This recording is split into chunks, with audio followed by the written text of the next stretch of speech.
As I sat quietly under the beautiful stars of Lady Elliot Island with my classmates, I realized I had not taken the time to look at the stars in years. Especially recently, I had been caught up in all the hustle and bustle of college life. I also thought about how many creatures were looking at the same stars that I was, all around the island. So many habitats, home to diverse animals and plants, have been destroyed in the US to make room for skyscrapers and lucrative industrial businesses, all in the name of progress. I began to question whether this was progress, and wondered if my view of progress would be a sky filled with different constellations, animals, people, and diverse habitats, or one filled with buildings, cars, and the scientifically advanced yet economically driven values of modern-day America. In a year rife with talks about presidential candidates, I often hear these candidates discuss progress in terms of economic measures. Many say that a country with a higher GDP has happier people. However, throughout my journey in Australia, I have seen this isn't necessarily true. Places like the Carnarvon Gorge are rife with natural beauty like mountain ash and sugar gliders if people just stop to notice.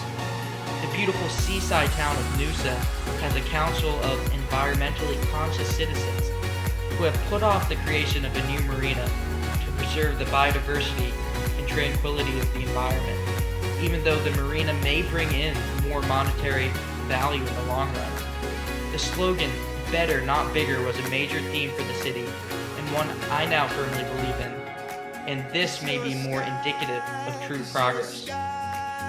Through the amazing days spent snorkeling among the giant loggerhead turtles and colorful damselfish at Lady Elliot Island, I learned how we can negatively impact these organisms by emitting copious amounts of fossil fuels and overfishing. While I had believed in anthropogenic climate change before this trip, I didn't really think I could make a positive difference. However, through lessons taught by Dave, Tyrone, and the great UGA professors, I now feel I can make a difference by biking, using less electricity, and advocating on the behalf of environmental groups. Progress encompasses the life of not just humans, but the diverse flora and fauna that live in these areas as well. The people I met on my trip have truly changed me. I've gotten to interact with students from different majors at UGA and heard their unique views and perspectives on life.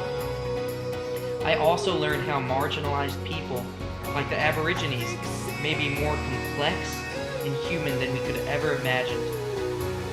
These people live differently, respecting nature, yet were very scientifically advanced and invented the aerodynamically designed boomerang.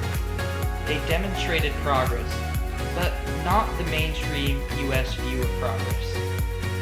Through all of the incredible sights from Sydney to Lady Elliot Island, I learned that a solely economically driven measure of progress is sorely incomplete. Progress encompasses people, the natural environment, and economic growth.